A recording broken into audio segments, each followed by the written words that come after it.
저는 클래식 매니아는 아니지만 종종 듣습니다.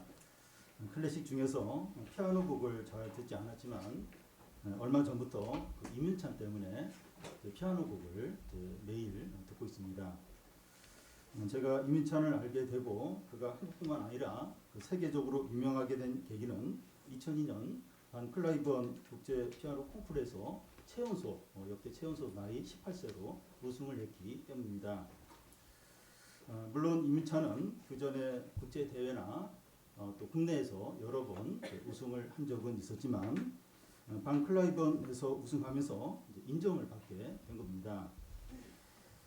예술가든지 가수든지 스포츠 선수든지 한 번 뜨는 것이 중요합니다. 한 번 떠서 인정을 받으면 그때부터 좋은 기회들이 계속 열리고 승승장구하는 경우가 많습니다. 요즘 교회나 목사도 브랜드화 되는 것 같습니다. 어느 교회가 좋다고 알려지면 다른 교회들이 그 교회가 한 걸 다 따라서 하는 경향이 있습니다. 목사도 이제 설교를 잘한다고 이렇게 알려지게 되면 강사로 무조건 그 목사를 이렇게 부르는 경우가 많습니다. 그래서 그 당시 예수님도 한번 크게 이제 떠서 사람들에게 좋은 평판을 얻는 게 좀 필요하다고 보이는데 복음을 전하고 하는 나라 확장하는데 큰 도움이 되기 때문이죠. 오늘 말씀에 보면 예수님의 육신의 동생들이 예수님께 이런 제안을 이제 하고 있습니다. 오늘 말씀은 7장인데 6장과 7장 사이는 6개월 정도의 기간의 차이가 있습니다. 6장은 예수님이 유월절을 앞두고 오병이어 기적을 일으키자 많은 사람들이 모여서 예수님을 왕으로 삼으려고 하고 그러면서 예수님이 어떤 분인가 드러나자 다 이제 떠나는 그런 내용입니다. 유월절은 이제 4월에 이제 있습니다. 7장에서는 이제 초막절에 일어난 일들을 이제 다루는데 이 초막절은 10월에 있습니다. 예수님은 유월절과 초막절 사이 6개월 동안 뭘 했는지 요한복음에는 나와 있지 않지만 다른 이제 복음서에 보면 예수님이 귀신도 쫓아내고 병자들도 고치고 또 사람들에게 말씀을 전한 것으로 이렇게 되어 있습니다. 그런데 예전처럼 예수님 인기가 없어요. 그리고 많은 사람들도 예수님을 따르지 않았습니다. 갈릴리 지역과 그 예루살렘이 있는 유대 지역은 모든 부분에서 수준 차이가 많이 납니다. 유대 지역이 서울이라면 갈릴리는 지방의 먼 시골에 해당됩니다. 예수님의 형제들이 예수님을 보면서 비범해요. 비범한 능력이 있고 말씀을 잘 이제 가르치니까 이 갈릴리 이런 곳에 이제 있지 말고 좀 큰 무대로 가서 예수님의 이렇게 능력을 이렇게 나타내면 좋겠다 이런 생각을 하는 겁니다. 그러니까 이 갈릴리는 너무 좁다는 거예요. 유대처럼 넓은 데 가서 이렇게 막 능력도 행하고 설교도 이렇게 하면서 인정을 받는 게 필요하지 않냐 하는 겁니다.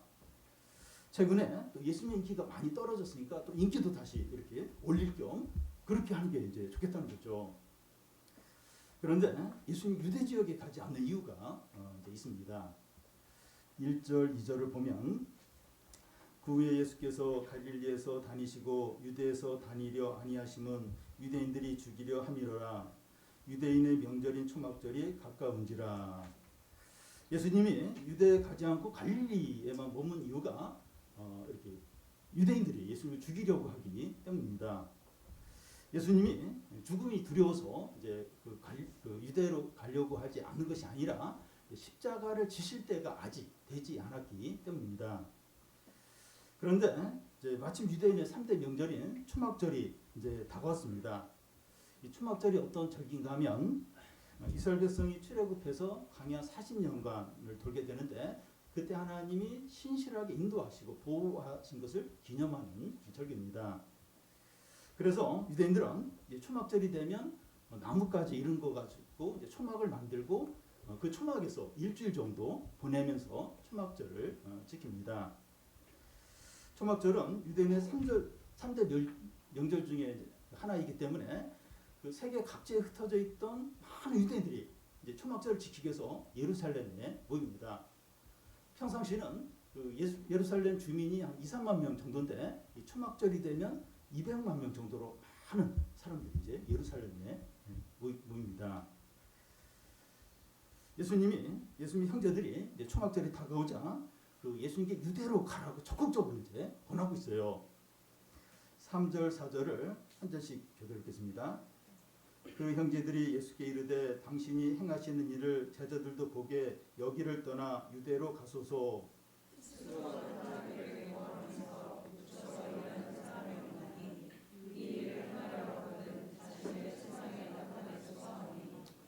사람들은 큰 물에 가서 놀아야 된다 이런 말을 합니다.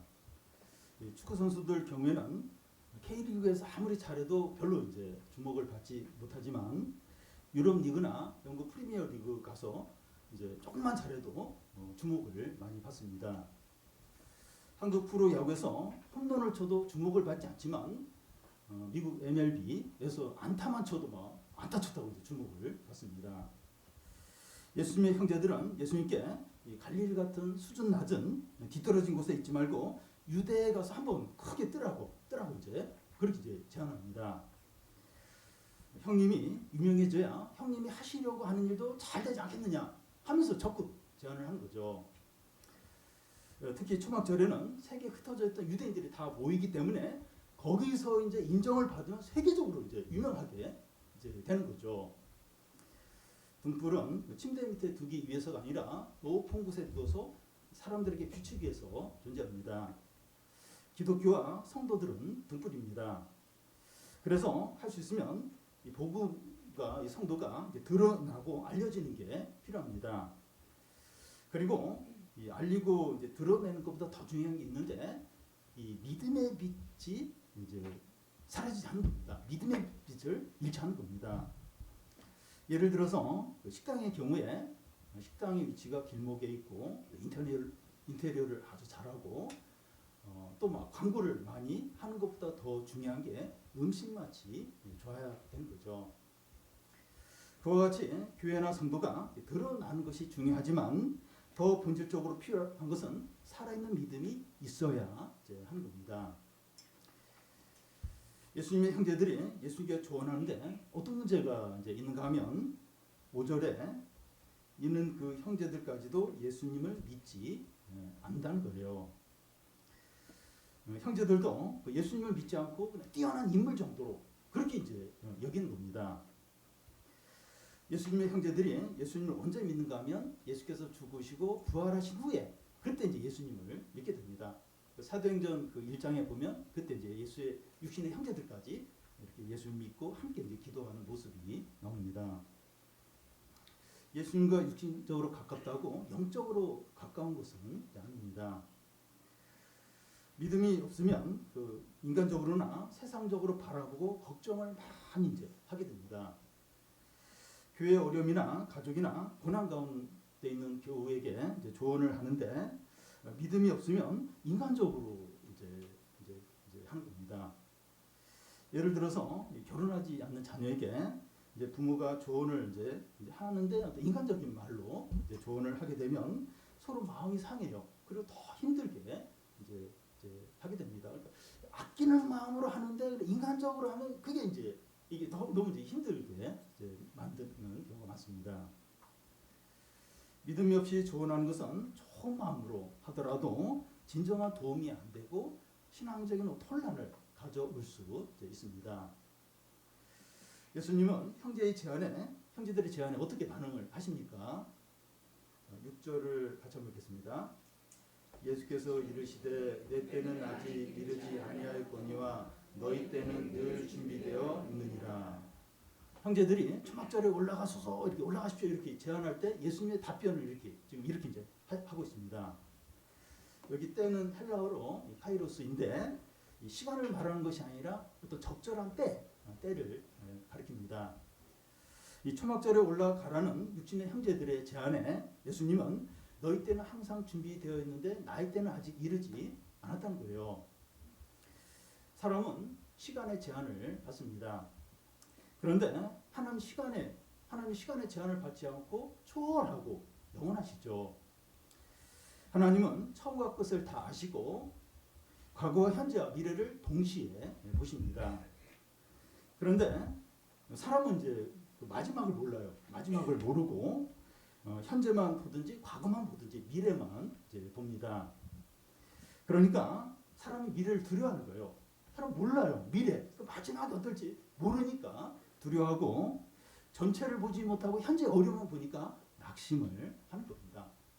근데 하나님은 과거, 현재, 미래를 동시에 봐요.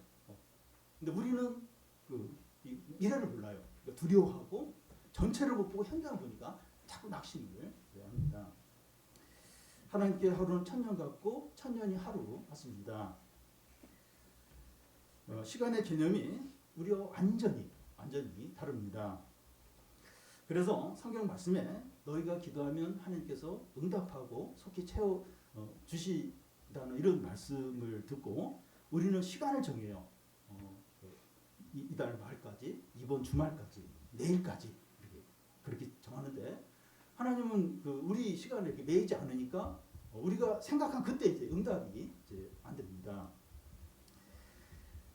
특히 성경의 마지막 부분에 요한계시록 끝에 보면 주님이 내가 속히 오리라 이렇게 말씀하세요. 근데 2000년이 지났는데도 아직 주님은 안 오고 계십니다. 그러면 우리 주님이 약속을 어긴 것입니까? 그렇지 않죠.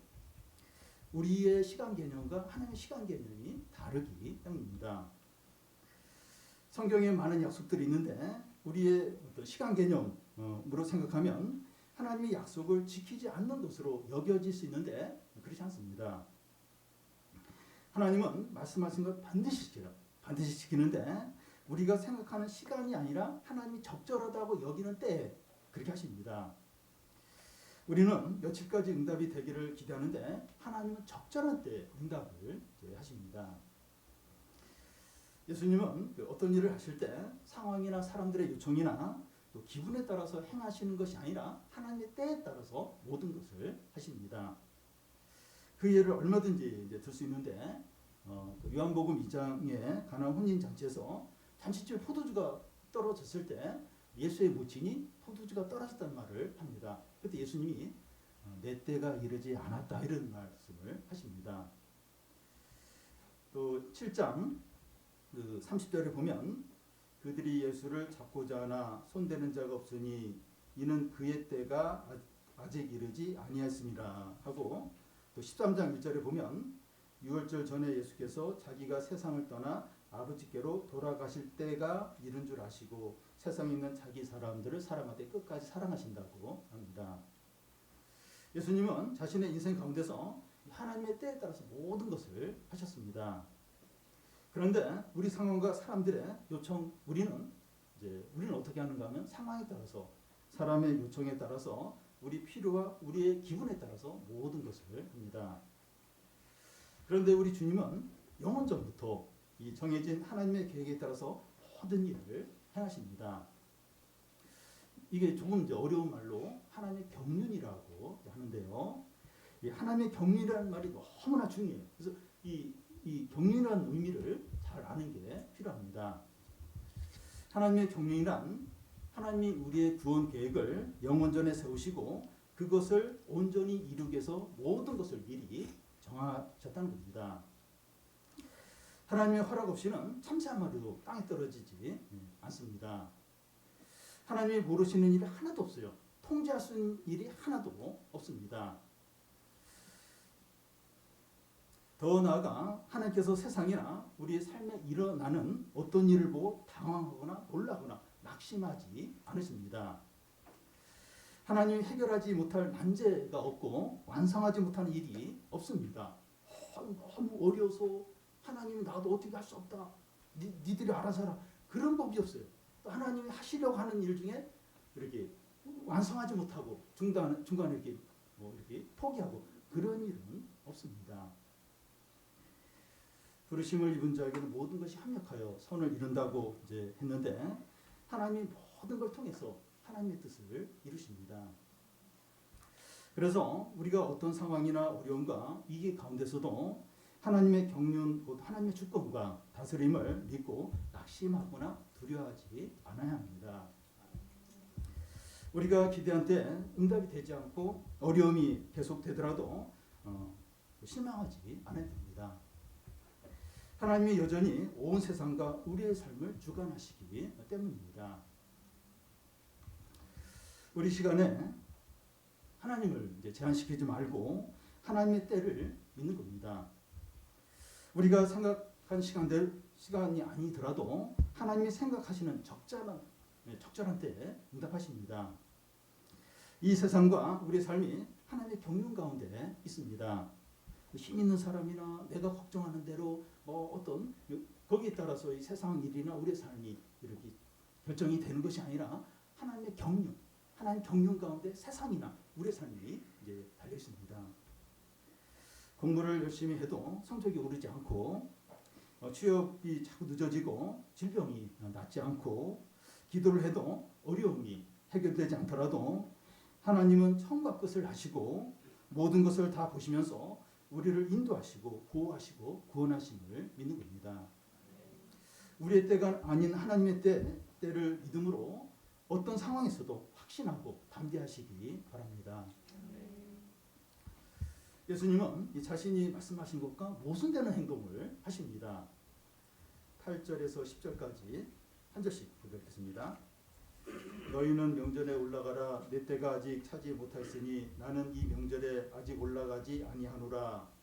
이 말씀을 하시고 갈릴리에 올라가시니라. 그 형제들이 명절에 올라간 후에 자기도 올라가시되 나타내지 않고 은밀히 가시니라.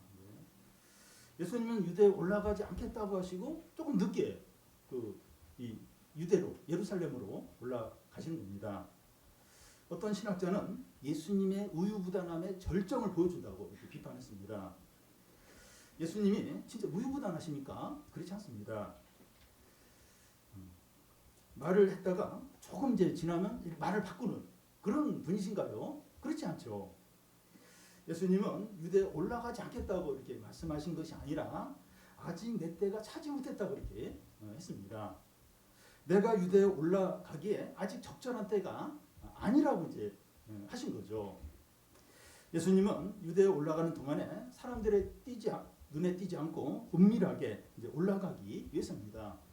왜 이것이 필요한가 하면 유대 종교 지도자들이 예수님을 이제 잡아 죽이려고 하니까 예수님은 아직 그 십자가를 지실 때가 되지 않은 거예요. 죽음이 두려워서가 아니라 아직 십자가를 지실 때가 안 됐기 때문에 이렇게 사람들의 눈을 피해서 이렇게 조용히 올라가려고 이렇게 좀 늦게 올라가신 겁니다. 예수님은 유대에 올라가는 것까지도 하나님의 계획과 때에 따라서 철저히 하고 있습니다. 우리야 이렇게 시간 되고 하면 그냥 올라가면 돼요. 이렇게. 근데 예수님은 올라가는 이것도 하나님의 계획과 때에 따라서 하신 거예요. 우리가 예수님 믿는다면 우리의 때가 아니라 하나님의 때에 따라서 모든 것을 해야 합니다. 어떻게 하는 것이 하나님의 때에 따라서 모든 걸 하는 겁니까? 하나님의 주권과 다스림과 인도하심을 믿고 확신 가운데 모든 것을 하는 겁니다.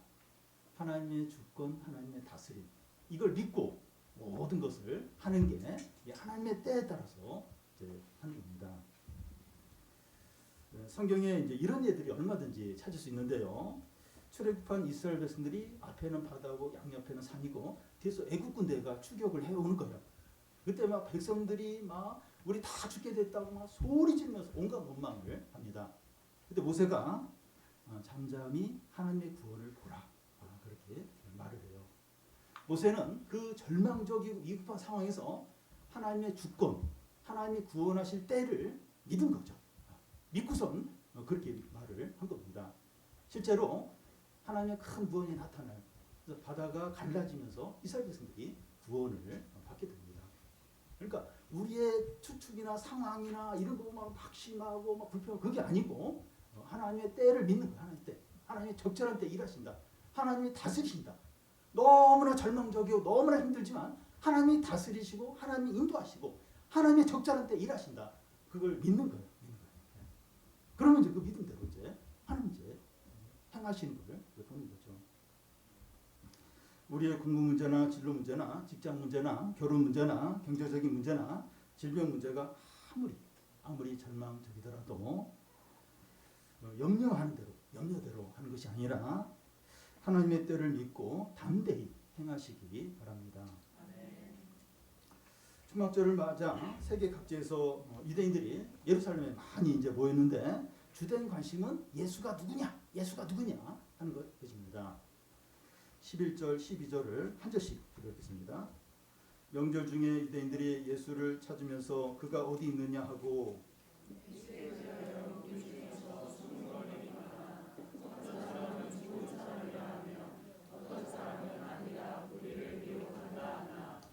초막절에 유대인들이 군중들 가운데서 예수를 찾는데 여기서 유대인들은 유대 종교 지도자들을 말합니다. 그들이 예수님을 찾는 이유는 체포해서 이제 없애려고 하는 거죠. 그들은 예수님을 신성모독자이고 유대 사회의 혼란을 무질서하게 만드는 사회의 어떤 악이다, 그렇게 이제 보는 겁니다. 일반 백성들은 유대 종교 지도자들을 이제 두려워하면서 예수가 누구냐 하는 걸 서로 소곤소곤거리면서 이제 이야기를 이제 나눈 겁니다. 예수님에 대한 사람들의 평가가 크게 두 가지로 나뉘는데 한 부류는 선한 사람이다 이렇게 말하고 다른 한 부류는 그 무리를 미혹해 하는, 무리를 유혹해서 이렇게 잘못된 길로 가게 하는 그런 이제 인물이다 이렇게 합니다. 여러분 길을 가는 사람에게 아무나 붙잡고 예수님을 누구라고 생각합니까? 이렇게 물어보면 다양한 반응이 나올 겁니다. 어떤 사람은 3대 성인 중에 한 분이라고 하고 어떤 사람은 박애주의자라고 하고 어떤 사람은 자기를 희생한 모범자라고 하고 어떤 사람은 정신병자라고 하고 어떤 사람은 사기꾼이라고 하고 어떤 사람은 그 억압받는 사람을 해방시키는 그런 해방자다 이렇게 이제 말할 겁니다. 이 자리에 있는 우리에게 예수님을 어떤 분으로 생각하냐고 물으면 어떤 대답이 나올까요? 하나님의 아들이시고 구원자시고 나의 죄를 위해서 죽으시고 좋으신 분이고 이제 그런 어떤 대답이 나올 겁니다. 사람들의 대답의 반 정도는 예수님을 좋은 분으로 이렇게 보는데 예수님은 좋은 분이다, 훌륭한 분이다 하면 이게 예수님에 대한 바른 평가입니까? 성경 어디에도 예수님은 단지 좋은 분이다 이렇게 말하는 곳이 없습니다. 우리가 지금까지 요한복음을 살펴보고 있는데 예수님은 자신을 어떤 분으로 이렇게 말하고 이제 있습니까? 그걸 한번 정리를 해보면 세상 만물의 창조자시고 하나님이시고 빛이시고 생명이시고 은혜와 진리가 충만하고 하나님의 어린 양이고 하늘에서 내려온 생명의 떡이고 하나님의 거룩한 이제 자신입니다. 예수님은 단지 좋은 분이 아니에요. 단지 훌륭한 분이 아닙니다. 하나님이십니다. 하나님이세요.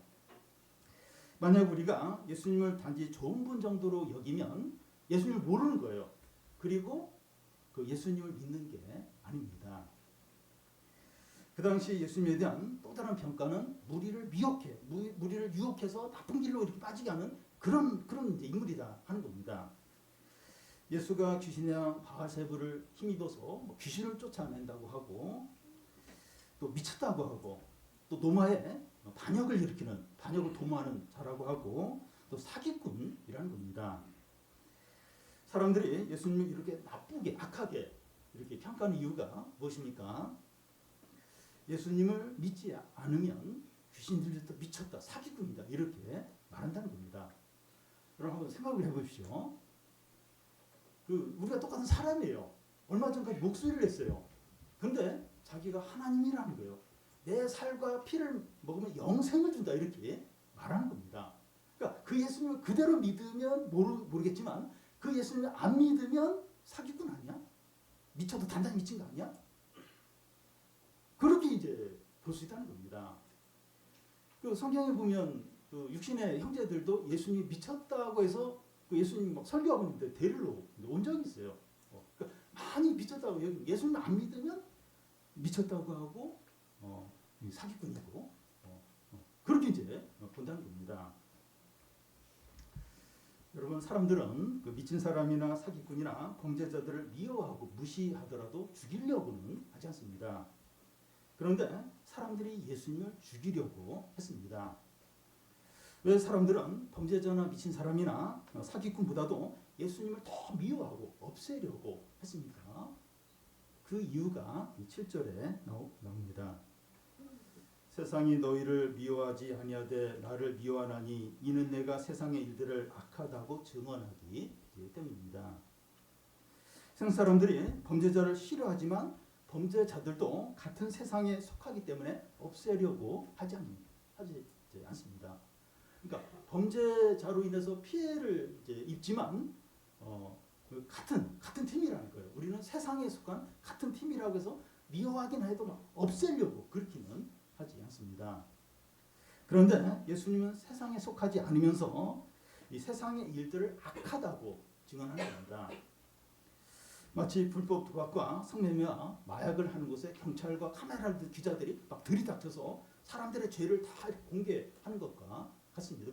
그 공개 당하는 사람들은 너무나 믿죠. 그런 경찰과 그 기자들이 너무나 없애고 싶은 마음이 들 겁니다. 사람들은 그 자기 행위가 악함으로 빛보다 어둠을 더 사랑하는데 빛과 어둠은 함께할 수 없기 때문에 참빛인 예수님을 없애려고 하는 겁니다. 세상의 범죄자들은 다른 사람의 피해를 주지만 다른 사람들을 막 이렇게 막 정죄하고 다른 사람의 죄를 드러내진 않아요. 그런데 예수님은 사람들의 죄악을 드러내는 거예요. 그러니까 너무나도 미운 겁니다. 너무나도 미운 겁니다. 여러분, 예수님이 미쳤거나 귀신이 들렸거나 사기꾼이든지 아니면 예수님이 자신에 대해서 말하는 게 다 사실이든지 둘 중에 하나입니다. 성경이 다 거짓말이고 속이는 것이든지 아니면 다 진리든지 둘 중에 하나인 것과 같습니다. 그러니까 성경의 일부는 맞고 일부는 틀리고 그런 건 아니에요. 성경이 다 맞든지 아니면 다 틀리든지 둘 중에 하나입니다. 예수님이 약간 사기꾼 기질도 있고 그래도 좀 진실하고 진리를 말하고 그런 게 아니고 사기꾼이고 진짜 최악의 사기꾼이고 진짜 미쳤든지 아니면 진짜 하나님의 아들이고 구원자고 그가 말하는 모든 것 진리고 둘 중에 하나입니다. 여러분, 예수님은 착하고 좋은 분이고 훌륭한 분이라고만 말하는 것은 예수님을 믿는 게 아닙니다. 착하고 훌륭한 분들은 세상에 많죠. 착하고 훌륭한 얼마나 많습니까? 그 세계 위인들 얼마나 대단한 사람이 많습니까? 예수님은 그들 중에 한 분이 아닌 거죠. 우리는 예수는 최악의 사기꾼이고 미쳤고 과대망상가라고 말하든지 아니면 하나님의 아들이고 구원자고 영생을 준 분이라고 말하든지 둘 중에 하나여야 합니다. 우리는 예수님을 둘 중에 어느 쪽으로 여기니까 둘 중에 하나예요. 하나. 어느 쪽으로 예수님을 여기니까 피하면 안 돼요.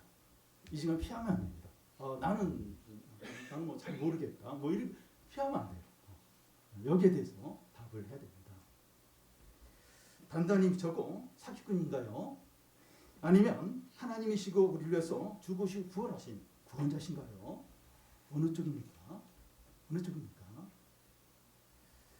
머리로 어떻게 아는가 하는 걸 지금 묻는 것이 아니라 우리가 지금 어떻게 믿는가, 예수님을 어떻게 믿는가 하는 것을 묻는 겁니다.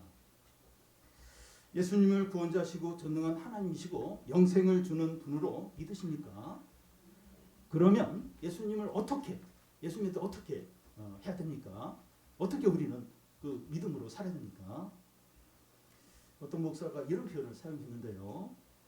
우리가 있는 방에 섹스피어가 들어오면 우리는 다 자리에서 일어나지만 예수님이 들어오시면 그 앞에 무릎을 꿇고 엎드려야 된다고 했습니다. 우리가 예수님을 거룩한 하나님으로 믿는다면 우리의 마음과 뜻과 정성을 다해서 사랑하고 진정으로 기뻐하고 의지하고 순종을 해서 살아야 합니다. 성경 말씀을 다 믿고 그 말씀대로 살아야 돼요. 우리가 예수님을 단지 좋은 분, 훌륭한 분으로 여긴다면 예의를 지키면 돼요. 훌륭한 분이니까 예배에 빠지지 않고 어느 정도 좀 섬기고 또 헌금도 하고 그러면 됩니다. 그러니까 훌륭한 분이 있을 때 그분에게 예의를 지켜야 되잖아요. 그래서 인사 잘하고 좀 뭐 이렇게 좀 챙겨드리고 그러면 돼요. 예수님을 그냥 좋은 분, 훌륭한 분으로 여기면 그렇게 하면 된다는 거예요. 그걸로 충분하다는 거예요. 그래서 예수님을 나는 사기꾼으로 여기지 않아. 또 뭐 하나님 아들로도 믿지 않고 그냥 좋은 분, 훌륭한 분으로 여겨. 그러면 되지 않나? 안 된다는 거예요. 훌륭한 분이 많다는 거예요. 그 예수를 믿는 게 아니라는 겁니다. 그런데 예수님이 하나님이시고 사람들을 지옥과 천국으로 보내는 그런 심판자로 믿는다면 그 앞에 무릎을 꿇어야 돼요. 전심으로 순종을 해야 됩니다.